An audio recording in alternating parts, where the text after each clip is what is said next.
Hello, welcome back to the second part. അങ്ങനെ ഞങ്ങൾ മല കയറാൻ തുടങ്ങി. ഈ ദിവസത്തെ ഫസ്റ്റ് കയറുന്ന ടീം ഞങ്ങളായിരുന്നു. ഇനിയാണ് മക്കളെ കഥ.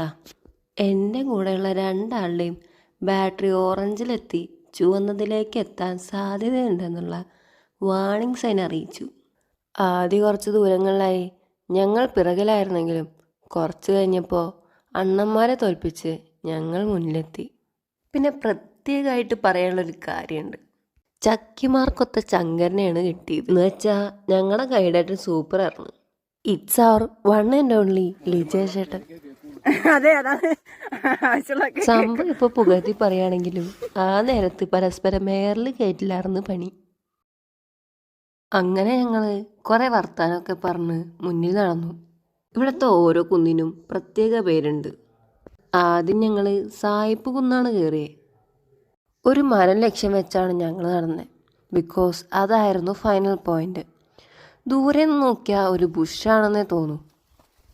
കാര്യം അത്രയ്ക്ക് ദൂരമുണ്ടേ. ഞാനും ലിജിഷേട്ടനും പിന്നെ ഒരു അണ്ണനുമാണ് ഫസ്റ്റ് എത്തിയത്. ഒന്ന് സ്ലിപ്പായാൽ തീർന്ന്. ബാക്കിയുള്ളവരും കൂടെ എത്തിയപ്പോൾ കയ്യിലുണ്ടായിരുന്ന കുറച്ച് സ്നാക്സ് എല്ലാവരും കൂടെ കഴിച്ചു.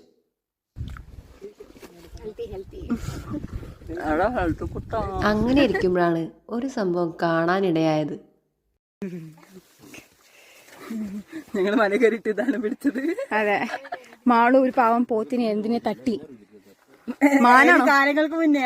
അതിനുശേഷം ലിജേഷേട്ടൻ സായിപ്പ് മലയുടെ ഐതിഹ്യം പറഞ്ഞു. കല്ല് എന്ന് പറയുന്നത് ബാണാസുരന്റെ അനുവാദം ഇല്ലാതെ കാട്ടിൽ കയറിയ സായിപ്പും മദാമയും അവരുടെ കുട്ടിയെ ബാണാസുര ശപിച്ച് കല്ലാക്കി. 3 കല്ലുകൾ. എനിവേസ്, സായിപ്പ് മലയിലെ വ്യൂ ഒക്കെ കണ്ട് നമ്മളിപ്പോൾ അടുത്ത മലയിലേക്ക് ചാടിയിരിക്കുകയാണ്.